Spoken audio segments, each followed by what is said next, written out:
All right, so this is going to be your 1,000 mile an hour overview of the immune system. And so please take notes when you have questions, when something doesn't make sense, and we will spend the last hour of the class tying up those loose ends. But we want you to get a sense for what people mean when they say the immune system today, because it's maybe not as clear cut as it seems. Hopefully, by the end of this, you're going to understand the basic idea of the innate system, the adaptive system, what's a B cell, what's a T cell, and if we can get that far, what's an antibody, and Hmm. what's an effector. We figure out these things, we will be ready to analyze some actual COVID papers next time. I believe so. All right. So the textbook that we're doing this out of is going to be what is The Immune System by Peter Parham. Right now we have images from the fourth edition. I am looking up to get access to the fifth edition right now, which if it came out this year, or no, last year, not this year, it's 2022.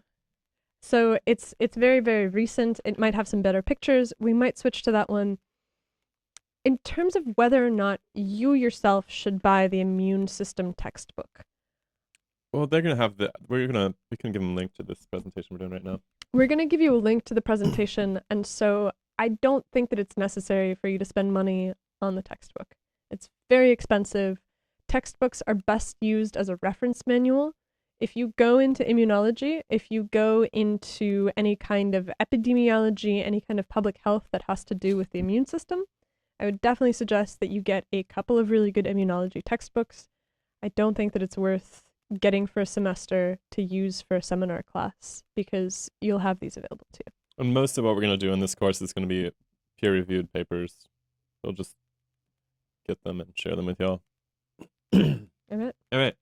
So Peter Parham will be illustrating our discussion today. So the first thing I actually wanted to pull out from is just to look at a bunch of different viruses and sort of point out the the basic similarity of all of these different infections, which is that they're all making their way. We have all sorts of viruses here. Of course, our favorite is at the top. Um, but you see all these other different viruses, and they're all different shaped virions, and they have different genetic processes that allow them to integrate into your body and replicate themselves. But they all make their way into the body in kind of similar ways, right? They have to breach the external surface of your body. And there's some easy ways to do that, and some that are more traumatic, like getting bitten. But in general, all these viruses are making their way through some sort of mucous membrane, which is really fascinating. And so if we go on to the next slide here, we can see all of the different places where you have both barriers to entry for pathogens and where pathogens have the opportunity to exploit, right? These are all evolutionary processes, right? These things are going to exploit breakdowns in these different barriers. And as a small aside, this textbook generally talks about bacteria as the pathogen. So when you see bacteria, almost 99% of the time you can substitute virus and everything will carry on as usual. So, you And know, this figure just shows basically a pretty straightforward idea, which is the fact that you have two different layers of susceptibility, which is the fact that you have these external layers that are shown in blue, which if anybody's red-green colorblind, this is often the case in textbooks that it's hard to tell these things apart. Hopefully blue and red's not too bad. But basically anything that's on the internal layer of the body is much more vulnerable because what you're supposed to do is you're supposed to prevent any kind of entrance before you get into the body. So by the time that something's inside the body, you've already gotten to a point that something is not going that well. and what's kind of fascinating is that, you don't usually think of the fingernails as part of the immune system or the skin or the hair, right? But they really do represent the first line barrier to entry. And this just opens up this whole new way of looking at what the immune system is. It's not just this little army of cells that's doing this thing. It's really this whole system of cooperation that all of the cells of your body have engaged in. It's really in some sense, it's a behavioral process. They're all working together to get what they need, basically. All of your cells are doing that. And so, And it's also a question of thickness, right? We talk about later how the immune cells are able to basically squeeze through the gap between the cells that line something like a blood vessel. And a virion can do the same thing. It's much, much easier for it to get into the interior of the body if it's inside of a capillary than it is if it has to pass through the multiple layers of the skin. The skin is much, much thicker and is a much better barrier than something that is already inside the body, which is already made to be thin, because inside the body what you want is you want permeability. You want gas permeability, you want fluid permeability, you want hormone permeability. You want all these things to be able to exchange quickly and easily. And so the body's actually designed on the inside to do that. And the outside of it is designed to keep everything out. So when that fails, you're on your second line of defenses.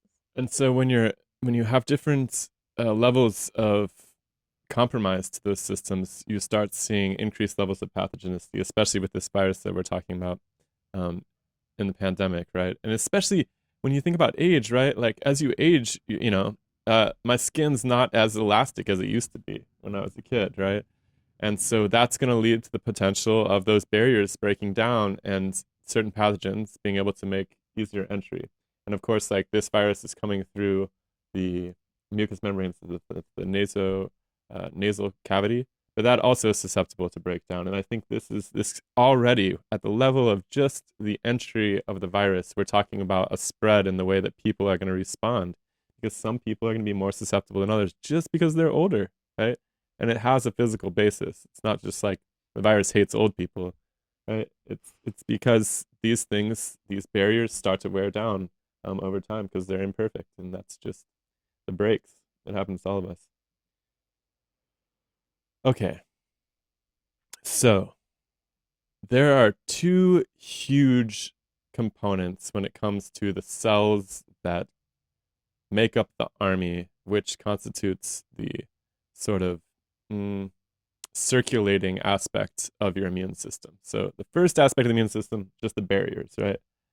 Next the next level is these circulating cells. And those circulating cells can be very broadly broken into these two bins. On one hand, you have the innate immunity, and on the other, you have the adaptive immunity. And the difference between innate and adaptive immunity comes down to the source of recognition. So for innate immunity, this is recognition that is based on fundamental patterns that are found only outside the human body. So an innate immune cell can recognize the waste products of a bacterium without ever having been taught that the bacteria is dangerous, because they're basically fundamental ways that the body is capable, or the immune system cells that are part of the innate immunity, which are able to recognize the physical patterning that is particular to something that should not be in the body. And this is intergenerational memory, right? Your body knows about these organisms that are out there, molds, bacteria, whatever, before you ever seen them before, right? I would go so far as to say that this is fundamentally the memory of the first multicellular event in the all the way back. Yeah, like in all animal lineages, because you basically get to this point where you are big enough for bacteria to attack you or molds to attack you and to devour the cells that are part of you. And that's the point where, as a multicellular organism, you would start to develop these defenses. And so the reason that they are basically innate is because from the very first multicellular organisms, we've always been fighting off the same group of bacterial pathogens. Like, bacteria want to eat eukarya. End of story. Tasty. Delicious. But yeah, so the innate systems is all based on these pattern recognition systems, and we will get into those a little bit. Also, yeah, I would say it's based on that. That's a simple way of putting it for today. And so, as you can see in this table, the innate immunity is very fast, right? It doesn't need to go through and check with a bunch of other cells and figure out what's going on and mount a response. It's just like the front line of defense, okay? It's also it can't really deal very well with different variants, right? It doesn't deal with mutants very well because it's patterned to something that was learned many, many generations back, like Dr. Benenberry is saying, maybe all the way back. And so the innate, it has some advantages and it has some limitations. On the other hand, you have the adaptive immunity, which is has a few other names. I think it's also called the humoral immunity, which is like some really outdated lingo. Back to the four humors being the conventional way that we describe the health balance in the body. It's also called cellular immunity. So if you see any of those, they're all talking about the same thing, and this is a much, much slower process. Because it requires education. It requires not only education, but it also requires verification to make sure that whatever is being educated is not accidentally being educated to devour the body, the self. Because if you have immune cells that are of adaptive immunity and one fine day they learn that your islet cells in the pancreas are delicious, then what they do is they basically, or not even delicious, that's incorrect, they decide that they shouldn't Problematic, be yeah. there, right? What happens is that you can have these adaptive immune cells that come and basically destroy all the islet cells and you develop diabetes. And so autoimmune conditions can arise through the process of incorrect education of the cellular immune system.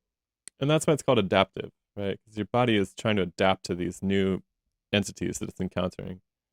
And so this is a really slow process. This involves all of our favorite topics, especially when it comes to the immunology and vaccination. When we're talking about antibody production, this is really important as the adaptive side of the cellular response. So what else can we say about that? We're going to get into the details.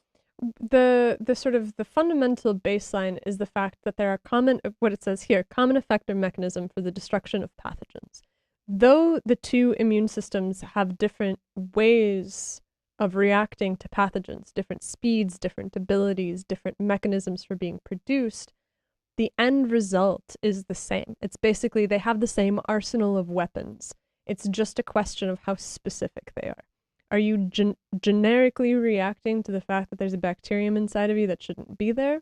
Or are you reacting to the fact that there's an immune escape variant that has some kind of mutation where the shape of the receptor has changed somewhat and now the cells have to be retrained in order to recognize this evolutionary change that has happened right in front of your eyes?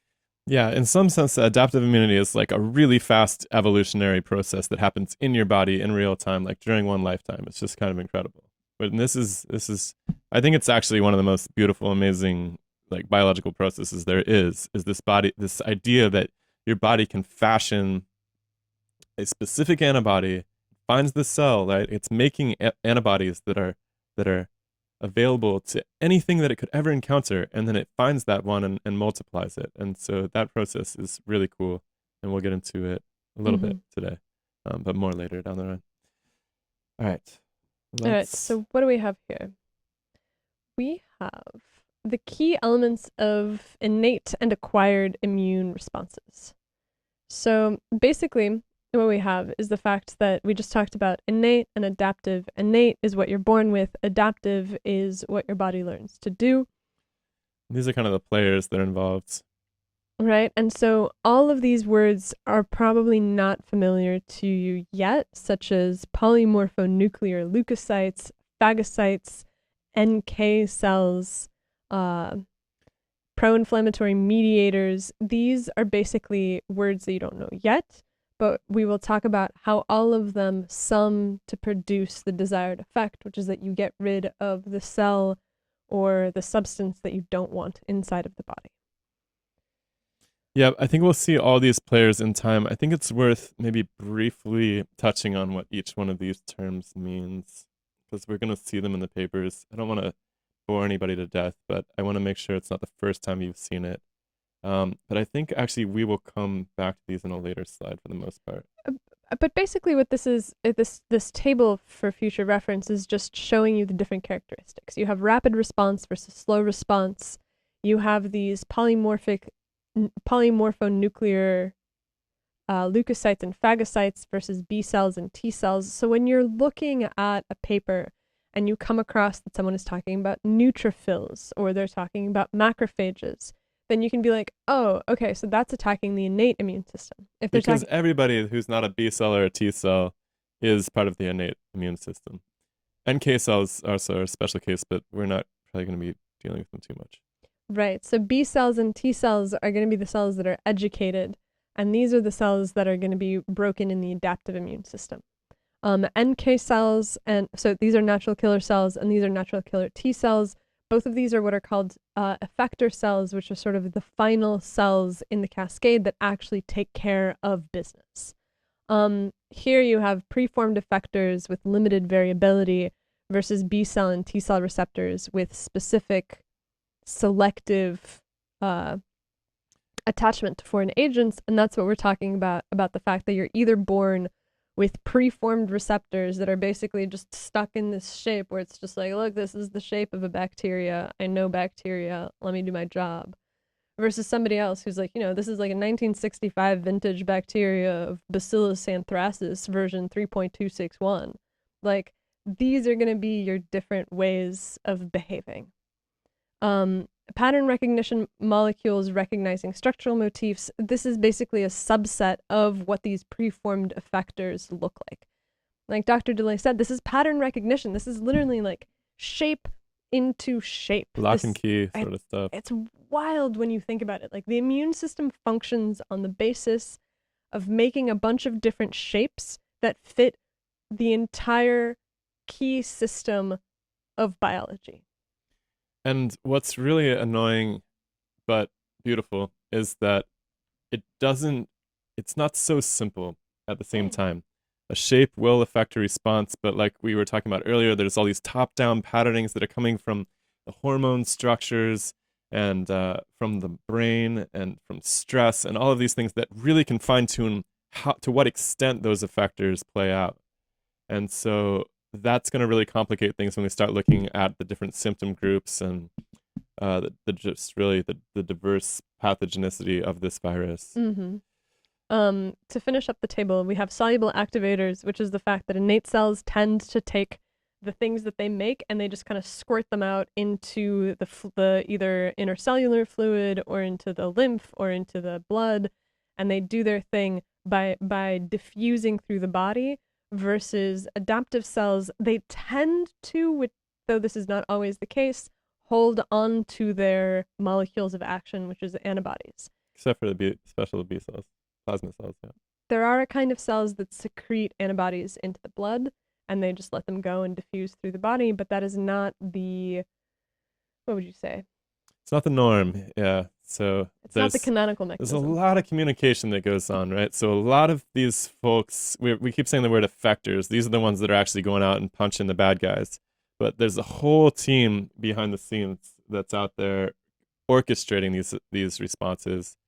And a lot of the adaptive work, the T cell, the B cell work, is involved in doing the recon and coming back and deciding what that antibody looks like and how they're going to build it. Honestly, this chart contains within it everything that you need to know about the parts of the immune system and what they do. Like, it's a very general overview, but literally if you walk away and just are able to rattle off this chart, you'll have a better understanding of what's actually happening in the immune system than 90% of people in the world. So, like, very simple, perhaps I would say even not the best chart that I've ever seen, but it contains a lot of information that just bends these things according to how they act. The question of how they become matured, the question of where they become matured, the various ways in which maturation can become broken, the various ways in which it evolves, like, all of it is built on this foundation, which is the fact that there's two different types of immune cells. They have different fundamental behaviors, and those different behaviors are what sum to produce the effects that we see. These are also some of the wildest cells in the whole body.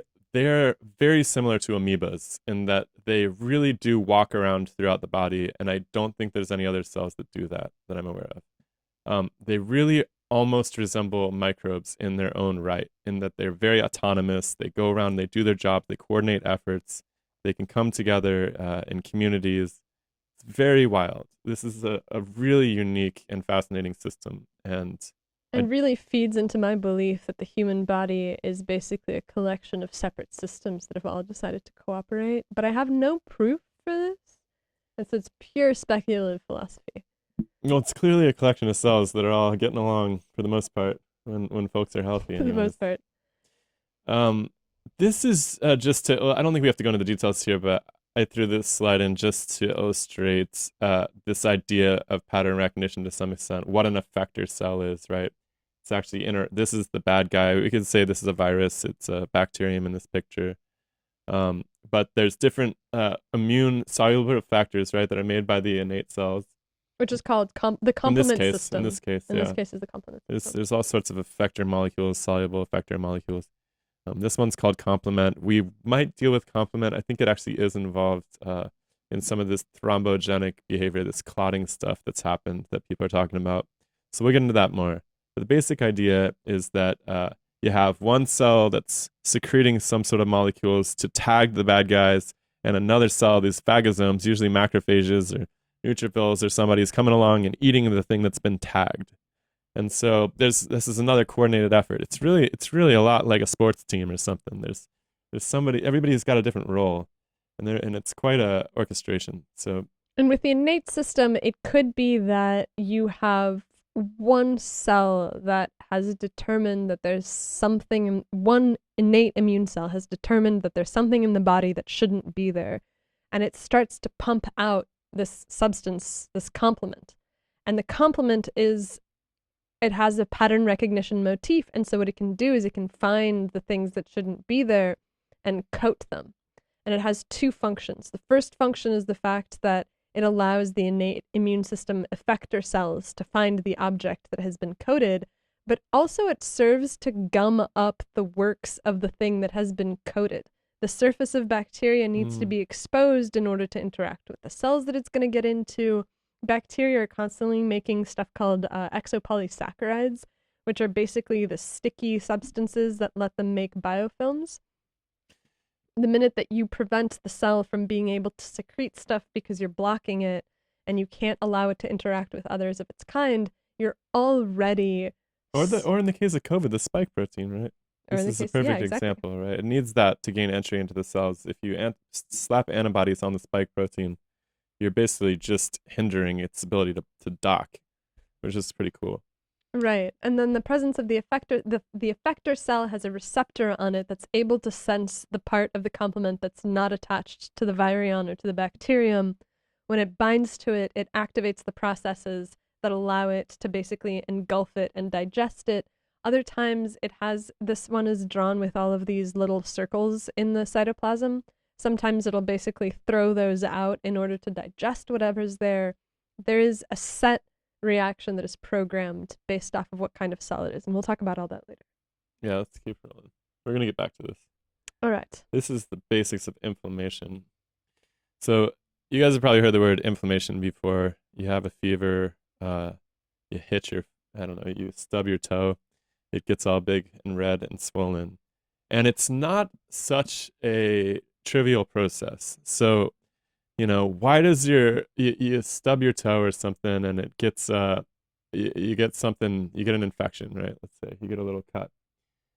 Why does it get what happens? What is actually going on? Why is it getting warm, hot, and swollen? And why would your body do that? Because this is really your body's reaction to the presence of something out of balance, like some sort of microbial imbalance, right? So you have all these microbes living on your skin. All of a sudden, they think they can start living in this tissue since the barrier's been broken. And all these terrible things happen. But why would they happen? So there's several things to this. Why does the body get swollen?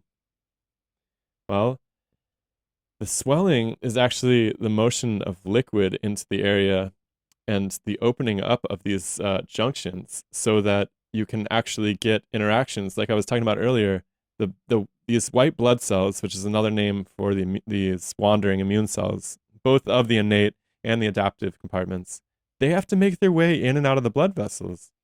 And when the blood vessels open up like this, fluid can rush into these extracellular compartments, and you get swelling. So basically, you have this effector cell that is in a normal condition. You have the intact skin barrier. You have the space that's between the skin and the capillary, and then you have the capillary. When you break the barrier, what happens is that bacteria get in. The effector cell, using this mechanism that we talked about in the previous slide, is able to sense that the bacteria shouldn't be there. It consumes it. In the process of consuming it, it produces these inflammatory cytokines.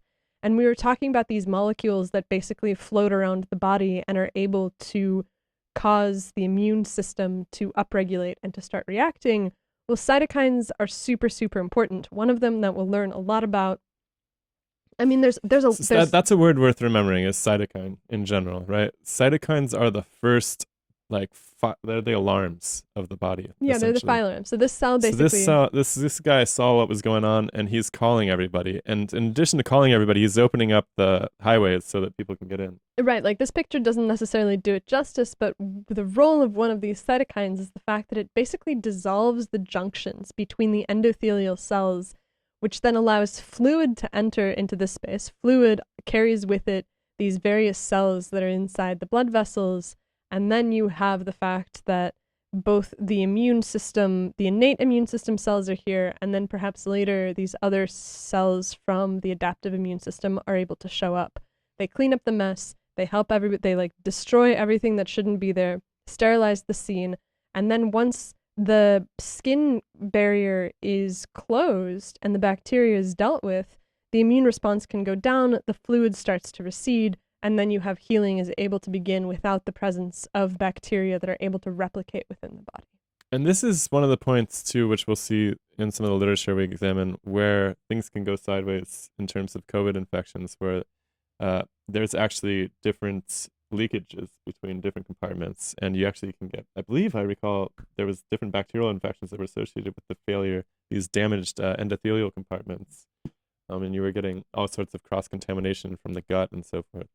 Because this is a non-specific reaction. Like innate reactions, the primary level of reaction, the fire alarm that opens up all of these endothelial barriers is very generic. And so that means that if it gets to be strong enough, it's diffusing throughout your entire body, right? So if you get a COVID virion that enters, or I guess it's a SARS-CoV-2 virion. So if you get a virion that enters a lung cell and then it continues to reproduce, it continues to amplify, and then it starts to spread throughout the body, what's going to happen is that all of these cells are going to start producing this fire alarm signal. And that's going to become a generalized chronic inflammation. And the generalized chronic inflammation is going to do what Dr. DeLay said, which is the fact that it's basically just going to permeabilize all of the membranes of the body. That includes the one that's in your guts, that includes the one that's in your blood vessels, that might even include the one that's in your brain. And at that point, and even worse too, like this is something that, like, this exhaustion idea is really critical, and it'll play out in the literature when we get there. But you can't, there's only so much attention. Like if you divide your army, right? Like we all know what went wrong for the Nazis in World War II. I just think it's not a talk unless we bring the Nazis into it. But like you can't attack on two fronts, right? This is where I'm going with this. And it doesn't work out in the body either. And so when the resources get divided and these signals get crossed, literally, like you have the body getting overwhelmed, it becomes more and more difficult to effectively attack any one place. Exactly. And we will get to all of these parts. So, all right, so this is kind of fascinating. So these are all the different players, but what's really fascinating is that they all sort of come from the same place. All right, at the top there we have what's called a hematopoietic stem cell. And very quickly, well, actually, never mind. Sorry. Okay, so what's really fascinating is you have all these different soldiers that are out there in the field doing their job. Some of them are communicating, some of them are relaying, some of them are actually fighting, some of them are actually making antibodies. they all come from a very specific single. They all have a similar looking mother, of which they're all daughters essentially. That's the hematopoietic stem cell. Where do you find hematopoietic stem cells? Well, they're primarily in the bones, deep in the bones. And so, if you have ever known anybody who's suffered through leukemia or something, they might have had a bone marrow transplant. And that is because what they're trying to do is clean out all of the diseased cells, these white blood cells, and replace them with new stem cells that are going to be able to make the proper, healthy, functional cells of all these different types.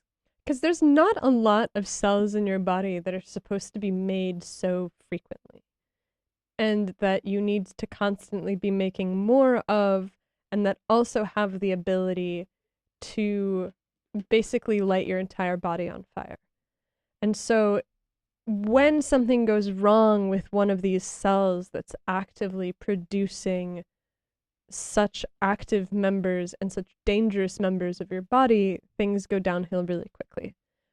The hematopoietic stem cell, which is in the bone marrow, can basically be divided into two groups. So you have your adaptive immune system that comes from a common lymphoid precursor. And what you see here is that you have the B cell, the T cell. The T cell is considered an effector cell. The B cell is considered a plasma cell. Nomenclature in immunology is going to be your biggest headache because everyone in various papers is going to be calling these things different names. And you're going to have to get really comfortable with being able to translate with the fact that all of these cells are related to one another and all of these cells are related to one another, but knowing how to differentiate that based off of the weird names that people are using for them is going to be hard. A lot of what determines who becomes who, too, has to do, in a proverbial sense, with where they hang out in the body during their development, too. So, like they're all educated in different places, right? So, what causes some cell to become an NK cell versus a T cell? Well, the T cells are being educated in the thymus, and similarly, what causes a B cell to become a plasma cell? Well, it has to go to the spleen or the lymph nodes and get turned into a plasma cell by all of these interactions with T cells and everybody else. So there's really this whole suite of interactions and educations that determine how you become any one of these cells. And I mean, what's crazy about this is if you think about it, we tend to think as the immune system as being distinct from blood. But you really could imagine the blood as basically being the blood and the lymph together as basically being like a liquid organ. Yeah, it's like a city or something, right? Like you can't take like you don't have a city if you take the people out of it. Like the cell, these But you guys, have an these are the people of the blood you city. have a fallen empire. Yeah, right? So I mean, like, look, if you look at the bottom right of the chart here, you have an erythrocyte. The erythrocyte is your red blood cell. So the same. Which some people argue about whether it's even a cell, by the way. What do they say? It's just. It doesn't really have a nucleus. It's kind of a disc that just has like holds on to oxygen really well. It's kind of like a little wafer. It doesn't have a lot of autonomy. It doesn't do stuff. This feels like the debate as to whether or not Pluto is a planet, and I feel like. I don't think so. I don't think so. I think it's more than that. I mean, when you look at everybody else here, they all have nuclei. They're all transcribing. They all doing things. They all have active processes. They're communicating with one another. And but anyways, the erythroblast perhaps. But And this is again, it kind of gets to what we talk about in terms of the philosophy of biology, right? Like, if you have a virion and it is changing over time, is it evolving? Is it part of the body that it comes from? Is it a message? If you have an erythrocyte and it's in the body and it kind of looks like a cell, but then when you start studying it a little bit more, you're like, I don't really know that this fits the definition. You're at a point where you're at the very verge of how we have of things that have been agreed upon. And definitely the question for stem cells when it comes to the immune system is still an open question. I will say that erythrocytes are the most bountiful members of this squad. So if you went and just looked under a microscope at your own blood, you would see mostly erythrocytes. The white blood cells are outnumbered by thousands to one, at least hundreds to one. I don't know. Don't quote me on that. But they're in the minority by far. And then you also here have basically, so you have this lymphoid progenitor that gives all of your adaptive cells. Then you have a myeloid precursor that gives all of your innate cells. That's a word worth memorizing too, myeloid, right? Versus lymphoid. Those are the two. We were saying like there's the cellular component, there's the innate component. A synonym for innate is myeloid. I know this is annoying, but we're going to see it in the literature, so it's worth remembering. Myeloid innate, cellular is lymph, because they're maturing in the lymph nodes, I suppose. Yeah. And you can see in this chart the degree to which this is still an open book. There is an unknown precursor for the mast cell.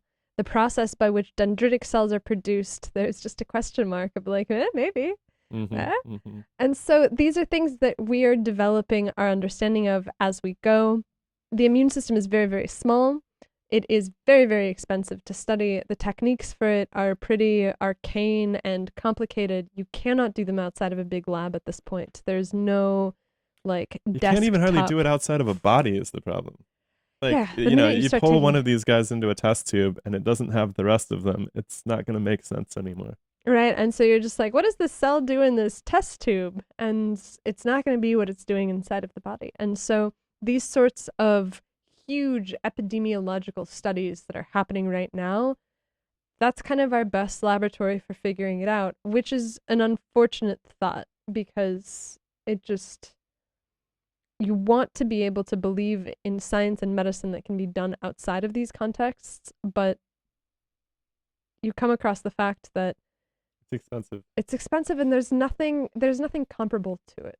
Like, we're living through a huge advancement to scientific understanding of the human body because never has there been this much attention paid to how all of these cells and all of these things work. There's never been this much money involved in it before. For better or for worse. There's the pictures of them, which is cool. If we were doing a lab, we could look at our own blood cells, which is really fun to do. But you will notice that the main thing actually that differentiates the two compartments, the adaptive and the myeloid innate cells, is all of these little the myeloid ones are very complex, and the lymphocytes tend to be mostly nucleus. So if you look there up on the top left, there's a typical lymphocyte. It's almost all nucleus, which is fascinating. It's full of instructions. And then once they differentiate, so you go from a lymphocyte, it differentiates into a plasma cell, or into a natural killer cell, or into a T cell, and you start to see a slight reduction in the nucleus. But then you have all of these lymphoid progenitors, like you have the neutrophil, the those are myeloid. Myeloid progenitors. Sorry. You have neutrophils, eosinophils, basophils, dendritic cells, mast cells. Like, these cells are so full of. It's not a very good picture. It's not a They're very particulate. They're very particulate. Like the nucleus here is actually hidden by how many particles are contained within the mast cells, because they are basically just filled with compounds that they can airdrop bombers onto the areas that are filled with whatever doesn't need to be there, bacteria or viruses, to destroy them.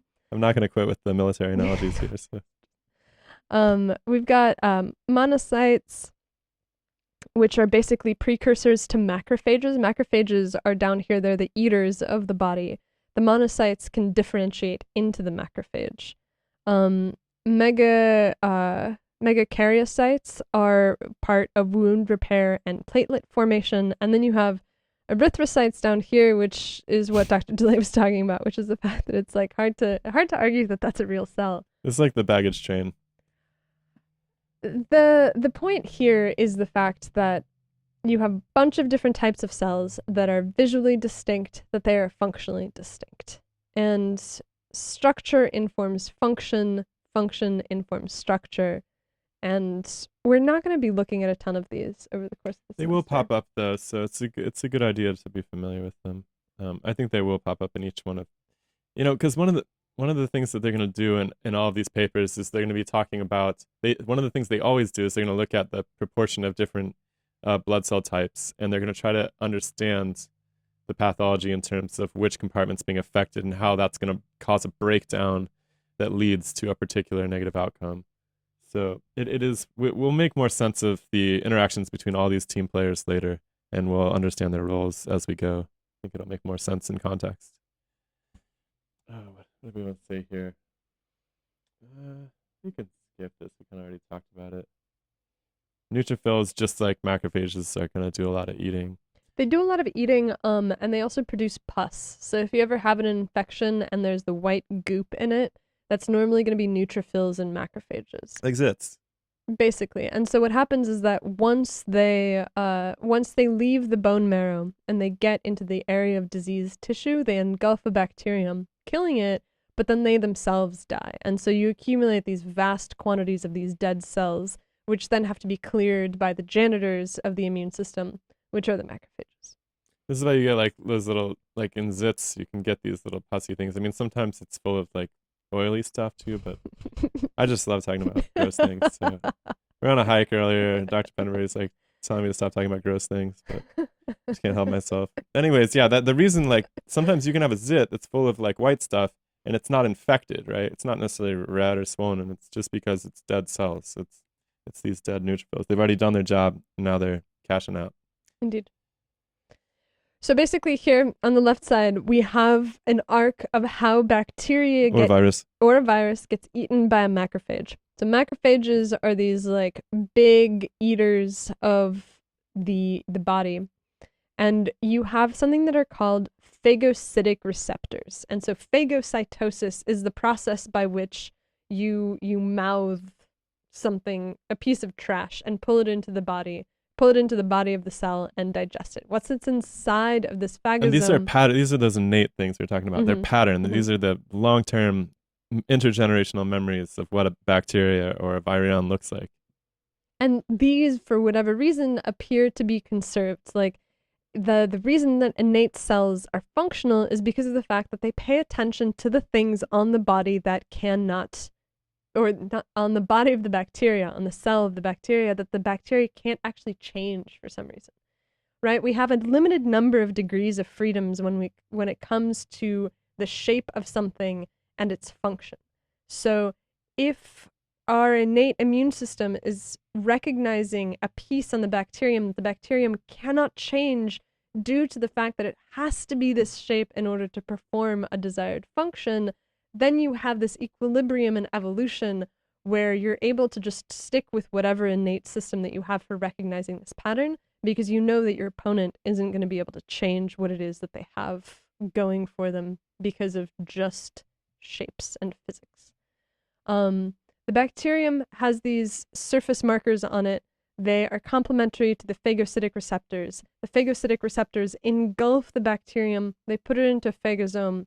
The phagosome fills with acid. It digests the bacterium or the virion, peroxides as well. And then this is basically raw material that can be either repurposed inside of the cell or discarded as waste. You have a different mechanism, which is on the right side here, which is the fact that you have a different process of binding bacterial components rather than entire bacteria themselves. So like if a bacteria dies, even if there's just a little bit of it, your body can taste that. One that we'll see over and over in these papers is one called LPS, which is a little piece of bacterial cell wall. They use it in trials a lot to stimulate the immune system and see if you can get an effect out of it. And we'll see that. What's interesting about this is that you don't even have to have a dead bacterium, because bacteria, when they reproduce, they usually reproduce through binary fission, which is the fact that they make a really big bacterium and then it kind of cuts itself in half and then you get two bacteria. And the process of binary fission is messy, and so you get these chunks of bacterial cell wall that are floating around that are the side effect of this. And that is also what can be sensed, which is just it's the smoke alarm for bacteria that are reproducing before you've even managed to kill any. And the way that this works is that instead of then chasing after the bacterium, bringing it into the macrophage and then digesting it, what happens with these bacterial components is that this is a genetic or basis. viral components. Or viral components. Thank you, Dr. DeLay. I'm just saying, all this can. The textbook uses bacteria, but literally everything here we can just apply it to viruses too. Absolutely. Viruses are also a messy process. You have a cell lyse, or you have exit from a cell, and there's all the sorts of components that are left behind that can be recognized. But basically, once they recognize these bacterial components, you get a nuclear effect, which is that there's a signaling cascade that brings the signal into the nucleus where there is a change in gene transcription, which activates the production of these inflammatory cytokines, which if we were to go back a few slides, you would remember are basically the molecules that activate the rest of the immune system.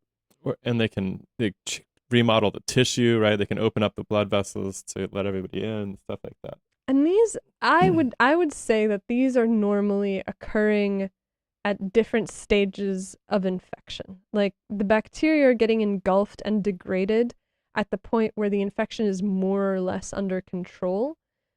The cytokines are being produced when the infection is still running rampant, and there's way more bacteria that can be consumed, or viruses that can be consumed by the macrophages. Yeah, I wanted to point out that one of the big ones for viruses is going to be fragments of DNA. So anytime you have DNA just floating around in your blood, it's not good. And that's a huge inflammatory factor that'll kick off this cascade. And I think that's a really important one for the viral infections. So if you just injected DNA, would you have a serious viral response? Or an immune response? An immune response for sure, yeah. Even if it's like your own DNA?